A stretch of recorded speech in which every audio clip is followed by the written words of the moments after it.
In this chapter of solving systems of equations, we're going to look at some different methods of how to do that. So the first one we're going to look at is solving systems by graphing. Our target is that we can solve those systems of equations by graphing. Some vocabulary and some words that I'm going to be using a lot that you need to understand are on this screen here. So two or more linear equations form what's called a system of linear equations. A system is a set of more than one linear equation. This is showing two different linear equations. I could have 7 of them on there and it would still be a system. Typically, systems are going to be two lines or two equations, but it could be more than that. Later on in your math career, you're going to look at systems of linear inequalities. You'll look at systems of equations that might have a linear equation and a quadratic equation, but we're going to start with linear equations where there's 2 of those.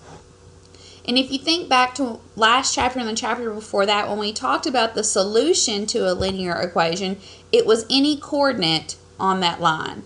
So like right here, this point here, which would be negative 1, 2, 3, 4, 5, positive 1, 2, 3, 4. Negative 5, 4 would be a solution to this blue line. And let's see right here.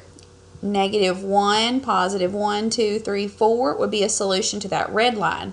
However, each of those solutions don't make both lines true at the same time. So, since ordered pairs are solutions to a single linear equation like we had negative 5, 4 and negative 1, 4 here, where two linear equations cross is going to be the solution to the system. So right there at that intersection, negative 4, 2, that is the solution to the entire system. It makes both of those equations true. Building on what you learned last chapter about graphing equations, that's going to make this much easier to do this chapter. So let's graph these two. Let's go ahead and dive right in and do this. Let's find the solution to this system by graphing. So I need to get a line.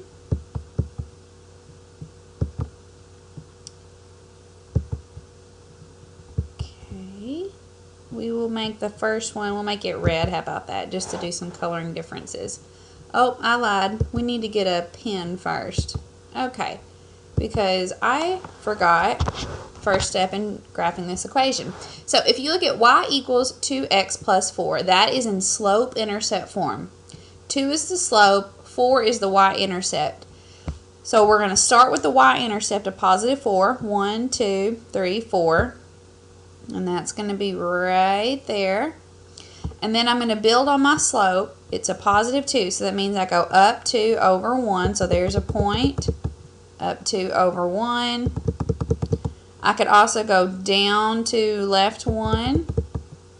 I can tell that this graph is going the right direction because it's a positive slope and my line will be going up. So let's graph that line now. Ooh, that's a really fat line. Let's see if we can adjust that. Make that a little bit skinnier. Oh, there we go. That's better. Okay, let's pick up let's do black this time. And we're going to graph this other one. Y equals x plus 2. It's also in slope-intercept form, so I have that y-intercept of positive 2 to start with. That's going to be right there. And then I have a positive 1 slope, so I'm going to go up 1 over 1, up 1 over 1, up 1 over 1. I can also go, my goal is the intersection, so I'm going to go the other way. Right there, right there, right there, right there. Let's get our line to connect those. Okie dokie. So I'm looking for the intersection, and that intersection is right here. See on that green circle? And whenever you're graphing, like on your pencil and paper, you're not going to have to like take a highlighter and highlight that part there. I'm just pointing out to you where that intersection is. So my solution, the part that makes both of these true, is -2, 0.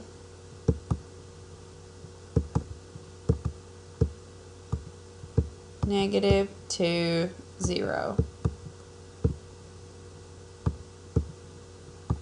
So let me prove to you that this is correct here. If I were to put this back in there, if I put -2 in for x, 2 times -2 would be -4. -4 plus 4 is 0.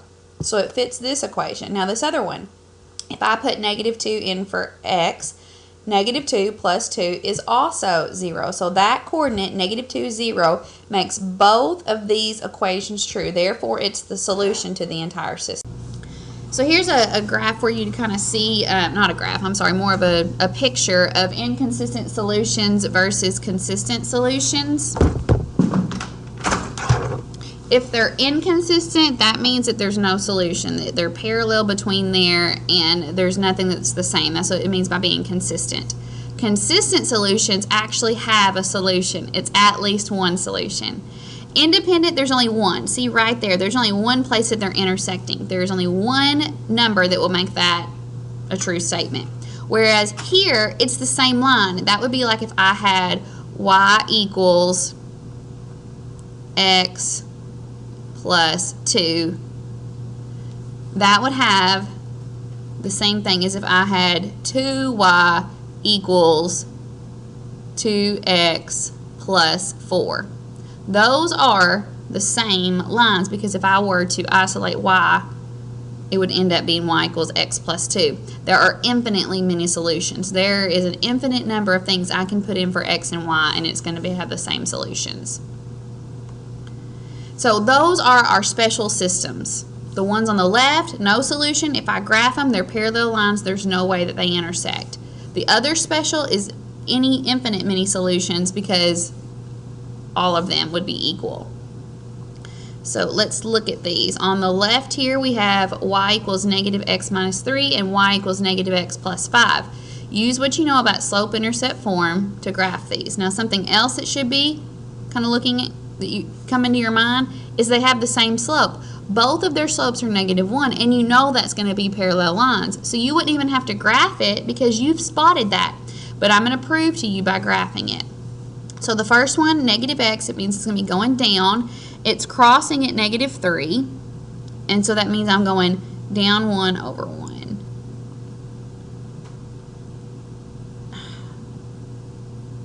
Down 1 over 1, down 1 over 1, and so forth. So when I connect its dots, it's going to look like so. For the next one, let's do it in purple. It's crossing at +5, 1, 2, 3, 4, 5. And it is also down 1 over 1, down 1 over 1, down 1 over 1. Or up 1, left 1, up 1, left 1. And so when I graph that line, it looks like that. So I can see by looking at it, those are parallel. So since they have the same slope, this one is going to be no solution. There is no place that they intersect. Whereas over here, I have y equals 3x minus 3 and 3y equals 9x minus 9. Notice that this one is not in slope-intercept form. So I'm going to need to change it to slope-intercept form. I need to divide both sides by 3. So once I do that, I'm going to have y equals 3x minus 3. Because 9 divided by 3 is 3, -9 divided by 3 is -3. It's the same equation. So when I go to graph those, it's going to lie on top of each other. It's crossing at -3. I'm going to go up 3 over 1, up 3 over 1, up 3 over 1. And when I graph that same line again, it's going to be identical.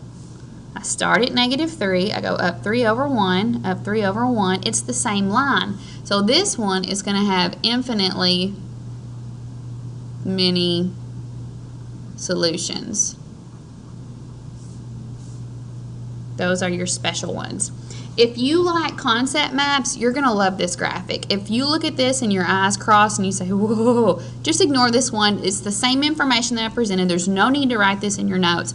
So if you want to know what are the possible solutions to a system of two equations, if they're in this form, it could represent two different lines. Do they intersect?